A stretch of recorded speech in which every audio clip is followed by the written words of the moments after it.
lanjut. Siapa yang telepon? Tidak. Senada yang telepon, Kak.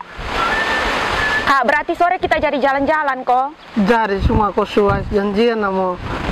Kita pi eluan sako. Tahu aspir pohon saya supaya. Ya bukannya di situ sekarang orang selarang kok. Sonde, son larang kita di sana. Aduh, ya ampun, Kak, maaf Siapa ya. yang telepon ini? Seangkat cepat, Sa. Siapa yang telepon? Dari gereja, diam. Halo, shalom, Kak. Halo Desi, salam. Ada di mana? Di rumah, Kak. Nah, ini aku datang di gereja, kita mau bahas apa yang ini hari Jumat ibadah pemuda kreatif nih. Aduh, Kak Ega, bisa tunda kok. Itu hari Kamis, besok hari Jumat ini yang konser. Siapa yang telepon? Siapa yang telepon ini? Ini, ya Kak Ega, tunggu sebentar ya, nanti 10 Asma, menit coba lagi. yang penting, suster. 10 menit lagi sampai, Kak Ega. Makasih. Siapa yang telepon? Aduh, Kak, minta maaf ya, Kak. Ini, Siapa yang telepon? Kak, maaf ya, sebenarnya ini sore Kem harus latihan, harus persiapan di gereja untuk ibadah pemuda kreatif hari Jumat Habis nanti. mau jalan-jalan ke mana? Kak, kita bisa tunda hari Sabtu. Son bisa ya kau suai habis ini. Kak, tolong ya, ini lebih penting. Masa kalian Masalah ini mengira? saya pengurus gereja, nah. Son bisa ya. Kak, maaf ya, kalau saya harus di gereja, Lebih nanti. memilih ini daripada kegiatan di gereja begitu. Kak, maaf ya, Udah lu sekarang lebih memilih kegiatan di gereja daripada saya begitu. Tidak, Kak, masalah nih hari Jumat Kem harus ibadah. Sekarang saya Maaf kasih ya. dulu pilihan. Selalu Kak. lebih memilih Tapi kegiatan Kak, saya sana. Kakak. Coba. Kak, tapi cepat, Kak. Tuh Kak bisa Son tunggu bisa, di son sini. bisa, lu harus Tapi tetap di cepat, sini. tolong ya Kak, jangan marah ya. Son bisa. Tapi cepat, saya tolong kasih Son izin bisa, son saya. bisa, son bisa.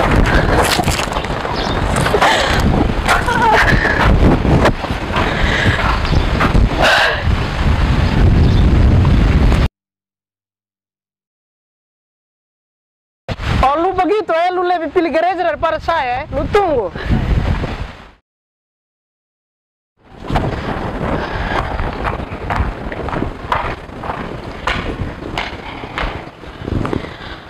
Ih, Kak Ega ada di mana? Tadi janji bilang mau jam begini belum datang.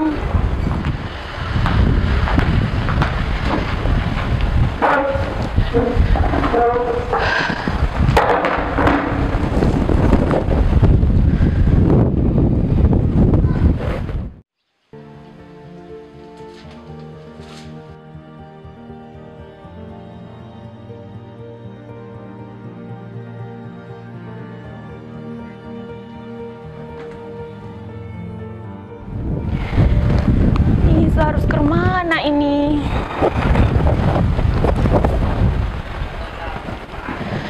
Aduh Tuhan, sama kos tinggal dia tuh mau tetap pacaran.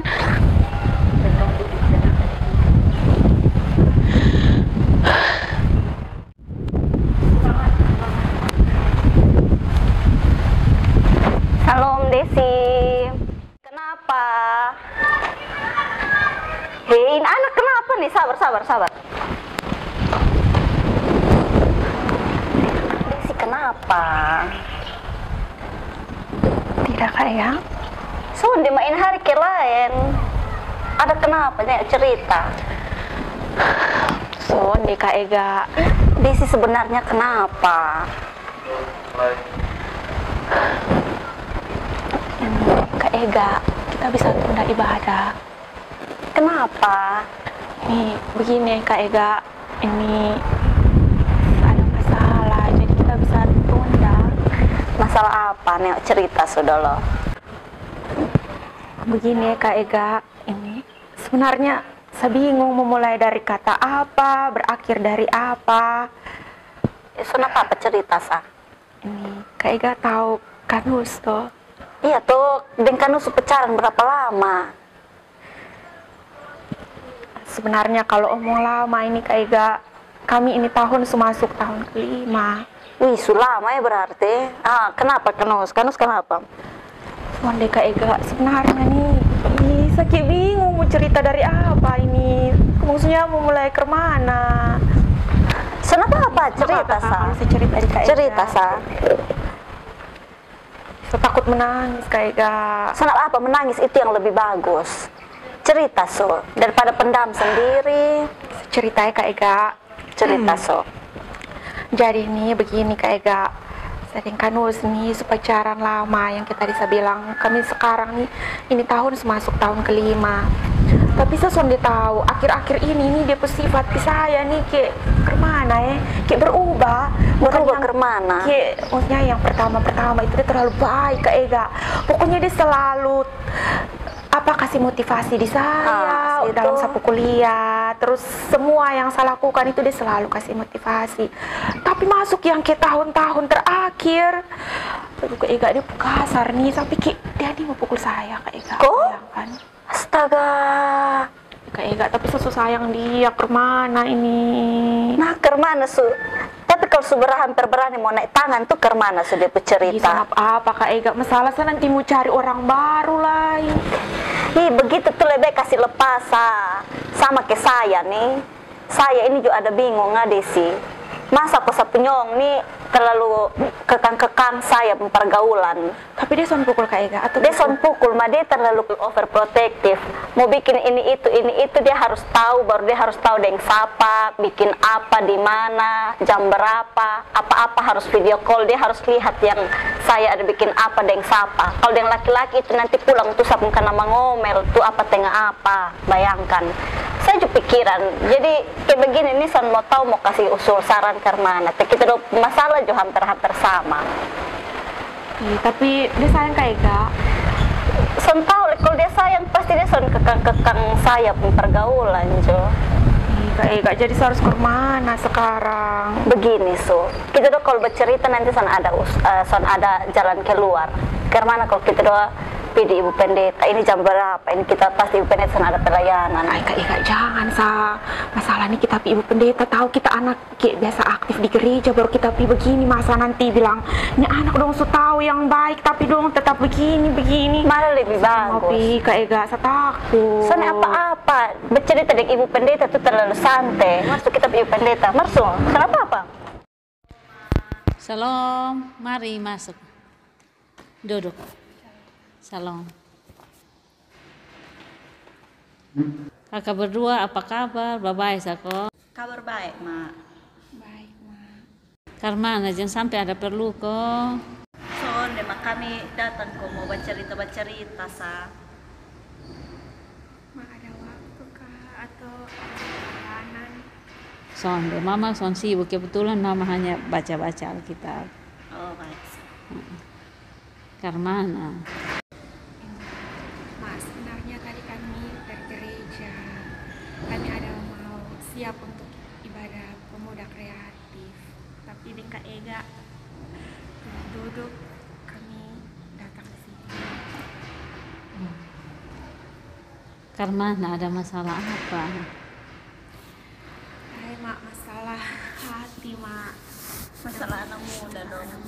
Oh, Kim tahu sebenarnya harus cerita di siapa. Akhirnya Kak Ega ajak kamu datang. Apa kamu? Sanap apa? Yang penting Kak berdua percaya mama, berbagi saja. Iya Mak, sebenarnya saya cerita ini saya takut bisa menangis. Mak tahu kan Us? Iya, mama kenal. Ya Mak, kami dua kan pacaran lama. Dari saya SMA sampai sekarang. Tapi ini Mak, akhir-akhir ini dia sifat itu berbeda. Sampai ini dia kayak membatasi sama pelayanan. Kalau mau datang ibadah pemuda atau apa dia sudah mau. Dia maunya sedang dia terus. Habis itu tadi saya mau datang Kak Ega telepon mau datang di gereja untuk persiapan ibadah. Itu kayak terlalu kasar mati kan harus bicara. Sampai ini dia pukul saya ini Mak. Mak, tapi begini ya, Susun mau cari orang yang lain lah, karena Susun terlalu sayang dia. Nanti kalau saya harus memulai lah dari orang baru, Susun tahu harus kemana. Jadi saya bingung Mas, sekarang saya harus kemana kalau kayak Su terlanjur sayang. Kakak Ega kemana? Desi tadi dia datang cerita-cerita di saya, kami dua rencana mau siap-siap untuk ibadah pemuda kreatif. Dia datang cerita di saya karena kelihatan ke dia sonde fokus. Jadi saya tanya kenapa juga dia cerita. Dia cerita saya sendiri juga bingung mau kasih usul saran apa karena ya kurang lebih saya juga ada di posisinya Desi hampir sama. Saya ini sepunyong juga dia kadang ia baik dengan saya pelayanan tapi kadang juga dia kekang-kekang dia kekang-kekang saya pergaulan mak. Dia harus tahu saya jalan dengan siapa, laki-laki ke perempuan, bikin ini itu, dia harus tahu dengan siapa di mana dia harus tahu. Nah, kalau ke model saya begini, yang sudah bisa apa sudah nama, yang sudah bisa pokoknya harus bangun relasi dengan orang lain kan itu sudah jadi saya pun tugas dan tanggung jawab. Nah kalau misalnya pasangan sendiri sudah mendukung itu kemana so. Terakhir saya bikin ini itu di gereja juga bikin dan tertekan. Jadi kami dua Desi tadi bercerita sudah ada jalan keluar. Terakhir kami dua putuskan untuk lebih kita udah datang cerita di Ibu Pendeta sa. Ya mak tahu kalau kamu cerita di orang sekarang ini kalau kita cerita nanti dong suka tahu di orang yang mulai Bawa di orang lain. Sebentar mulai kami kemana jadi kamu datang sini nak. Baik kakak berdua, jadi sebelum mama bicara dengan kakak berdua senyum dulu, bosan dua ke terlalu stres nih, terlalu pikiran. Baik kakak berdua, jadi ternyata dari kakak berdua pun cerita nih, ini persoalan percintaan orang muda ya. Jadi yang pertama mama mau bilang ke kakak berdua bahwa mama juga pernah muda. Mama pernah muda dan mama pasti juga punya pengalaman masa muda ketika menjalin hubungan dengan lawan jenis. Tapi setiap pengalaman orang muda itu berbeda. Ada yang sama, ada yang tidak sama. Nah, mama mau bilang ke kakak berdua bahwa jatuh cinta itu sejuta rasa ya. Jatuh cinta sejuta rasa karena seperti orang bilang kita makan permen nano-nano tuh. Jadi ada asam, ada manis, bercampur aduk. Nah kalau jatuh cinta sejuta rasa, ketika pacaran juga kita mengalami banyak pengalaman. Ada saat dimana kita punya pasangan itu dia mencintai kita dengan tulus. Tapi ada saat juga dimana dia melukai perasaan kita. Ada saat dimana kita punya pasangan itu buat kita untuk bisa tertawa lepas. Tapi ada saat juga dimana dia bisa buat kita menangis. Itu dinamika dalam berpacaran. Nah sebenarnya berpacaran itu masa pergaulan dua pribadi untuk saling mengenal karakter, sifat sebagai persiapan untuk masuk dalam pernikahan. Nah kalau pacaran itu masa perkenalan sifat dan karakter, kira-kira usia yang tepat orang muda itu menjalin hubungan dengan lawan jenis itu di usia berapa? Mama pernah baca satu artikel, di situ dijelaskan bahwa usia yang pas atau tepat bagi pasangan muda-mudi untuk menjalin hubungan dengan lawan jenis itu kalau perempuan itu di usia 19 sampai 23 tahun. Sedangkan kalau laki-laki itu di usia 21 sampai 25 tahun. Nah, kenapa ada di usia itu? Karena menurut penelitian dari usia 19 sampai 25 tahun itu adalah usia yang matang. Dalam hal ini dia sudah dewasa untuk menjalin hubungan dengan lawan jenis. Makanya kalau di bawah usia itu sebaiknya jangan pacaran dulu. Kalau sekolah ya fokus sekolah. Dan mama juga mau bilang kepada kakak berdua dan juga orang-orang muda yang sedang menjalin cinta dengan lawan jenis bahwa kalau kita cari pasangan itu, kita cari pacar, kalau bisa dia yang sudah bisa bertanggung jawab untuk dirinya sendiri. Atau kalau kita sebagai cewek-cewek, carilah pasangan yang punya masa depan. Bukan berarti bahwa kita cewek matre, tapi punya masa depan yang kemudian akan berkelanjutan dengan kita dalam hubungan pernikahan. Kalau menurut cerita dari kakak berdua, mungkin yang bisa mama berikan kepada kakak berdua adalah mama kasih gambaran atau tips-tips tentang bagaimana pacaran yang sehat menurut kehendak Tuhan. Karena sepertinya dari cerita kakak berdua ini menggambarkan tentang dinamika pacaran orang muda menurut kehendak dunia. Jadi yang pertama, salah satu ciri orang muda Kristen yang pacaran menurut dengan kehendak Tuhan itu, yang pertama adalah pasangan kita atau pacar kita dia harus membawa kita untuk dekat dengan Tuhan yang kita imani. Bukan sebaliknya dia buat kita untuk jauh dari Tuhan. Salah satu contohnya itu mungkin dulu kakak berdua rajin gereja, kakak berdua aktif sekali dalam pelayanan gereja, tapi setelah menjalin hubungan dengan dia, kakak menjadi pribadi yang malas. Atau dalam usia hubungan percintaan ini, kalau dia yang mendekatkan kita dengan Tuhan, seberapa sering dia mengajak kita untuk doa bersama. Itu juga penting. Jadi kakak Desi sudah menjalin hubungan dengan kakak Nus berapa lama? Ini tahun masuk tahun kelima. Tahun kelima ya. Seberapa sering kakak Nus ajak kakak Desi untuk doa bersama? Nah, ini sebenarnya yang tahun-tahun pertama itu kami selalu berdoa sama-sama. Terus ini datang gereja juga sering sama-sama. Kanu selalu jemput.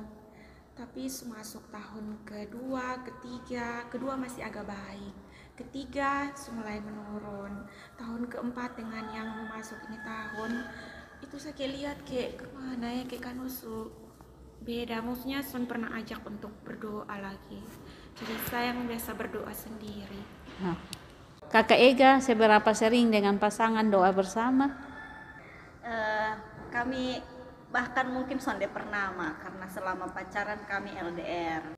Kakak berdua, tadi kan mama bilang bahwa yang pertama itu pacaran orang muda Kristen menurut kehendak Allah itu adalah dia yang membawa kita dekat dengan Tuhan.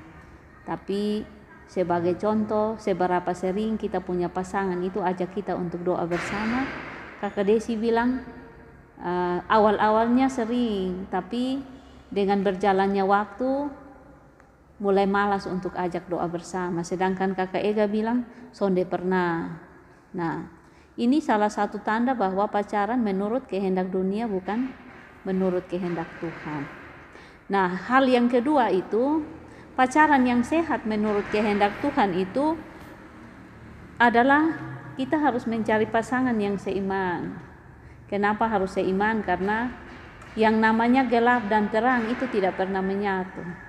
Ya. Banyak orang berusaha untuk membenarkan diri dengan pilihannya, dengan dia bilang bahwa walaupun saya pacaran beda kepercayaan, tetapi toh ke depan nanti saya akan bawa dia untuk punya keyakinan yang sama. Tapi harus ingat bahwa gelap dan terang tidak pernah menyatu. Itu ditegaskan dalam kitab 2 Korintus 6 ayat 14 sampai 15. Mama bacakan kasih kita ya. Janganlah kamu merupakan pasangan yang tidak seimbang dengan orang-orang yang tak percaya. Sebab persamaan apakah terhadap antara kebenaran dan kedurhakaan? Atau bagaimanakah terang dapat bersatu dengan gelap? Jadi jelas, pasangan menurut kehendak Tuhan, pacaran yang sehat menurut kehendak Tuhan adalah dia yang seiman dengan kita. Lalu yang berikut, pacaran yang sehat sesuai kehendak Tuhan itu adalah dia yang mendukung dan mendorong kita untuk maju. Dalam artian bahwa kalau kita masih kuliah, dia dukung kita punya kuliah. Kalau kita dalam dunia pelayanan, dia dukung kita punya pelayanan. Atau mungkin kalau kita kuliah, jangan karena kita pacaran dengan dia terus kita punya nilai turun. Dari yang kita berprestasi, kemudian kita tidak berprestasi. Atau pacaran yang sehat menurut kehendak Tuhan itu adalah pasangan yang ketika kita menjalin hubungan dengan dia, ada hal-hal positif yang kita dapatkan. Kita semakin giat dalam pelayanan, atau justru ketika kita menjalin hubungan dengan dia, kita sering bertengkar dengan papa mama. Kita kehilangan sahabat, kita kehilangan teman. Itu berarti bahwa hubungan kita, hubungan pacaran kita tidak mempermuliakan Tuhan. Dan yang berikut, pacaran yang sehat sesuai dengan kehendak Tuhan itu adalah pasangan yang dia mengenal betul kasih Tuhan di dalam dia punya hidup. Karena kalau dia mengenal betul tentang siapa itu Yesus dalam kasihnya kepada kita manusia, tidak perlu suruh dia untuk mengasihi kita. Dia akan mengasihi kita, dia menghargai kita, dia menghormati kita. Mungkin tidak saja lewat kata, tapi juga tidak dalam tindakan. Kalau dia mengenal kasih Yesus, dia tidak perlu untuk menyakiti kita. Sebaliknya dia mengasihi kita dengan tulus. Jadi kalau kita menjalin hubungan dengan lawan jenis, dia sudah melakukan pemukulan fisik, kekerasan fisik. Misalkan dia pukul sama kita, ke depan ketika menikah bisa jadi bukan pukul tapi dia injak kita. Nah, begitu. Dan mungkin ada 3 hal yang Mama mau pesan kepada kakak berdua dan juga bagi orang-orang muda yang sedang menjalani percintaan dengan pasangan masing-masing. Pesan yang pertama itu, ketika kita berpacaran dengan seseorang, itu bukan berarti bahwa kita memiliki dia seutuhnya, memiliki semua waktunya, aktivitasnya, dan lain sebagainya. Karena kecenderungan yang terjadi pergaulan muda-mudi itu, ketika mereka berhubungan dengan pasangan mereka, menjalani hubungan dengan pasangan, yang ingin untuk mereka capai adalah mendapatkan dia seutuhnya. Baik itu dia punya tubuh maupun juga dia punya waktu. Nah, jangan menjadi orang muda yang egois untuk mendapatkan pasangan kita seutuhnya. Karena ingat bahwa walaupun dia adalah pasangan kita, tetapi dia itu milik Tuhan. Kehidupan yang dia jalani itu juga miliknya sendiri, bukan milik kita seutuhnya. Dan dia juga adalah milik dari keluarganya. Dan pemahaman tentang ini juga berlanjut ketika diperkenankan Tuhan untuk ada dalam pernikahan. Jadi kalau menjalin hubungan pasangan kita atau pacar kita seolah-olah menyita segala waktu kita, perlu untuk dipertimbangkan.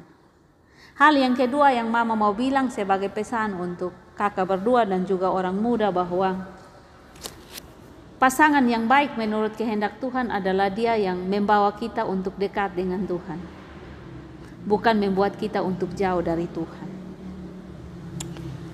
Jadi kalau kita berpacaran dengan pasangan kita, walaupun kita mencintai dia, tapi dia berusaha dan berupaya untuk membawa kita jauh dari Tuhan, perlu untuk pertimbangkan kembali. Tuhan itu kasih kita pikiran yang sehat untuk kita mempertimbangkan yang baik menurut kehendak Tuhan, bukan menurut kehendak kita. Dan yang terakhir yang Mama mau bilang bahwa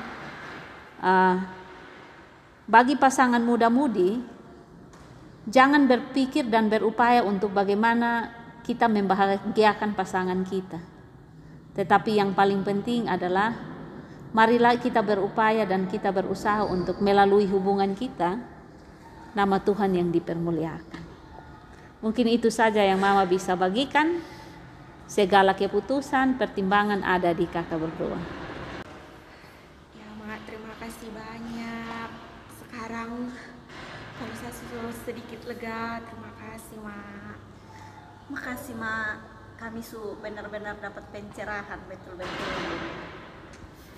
Mama berharap bahwa apa yang Mama sampaikan bisa menolong untuk memberikan pertimbangan dan jalan keluar untuk masalah yang kakak berdua hadapi. Mungkin sebelum kita berpisah kita tutup doa ya. Mari kita berdoa.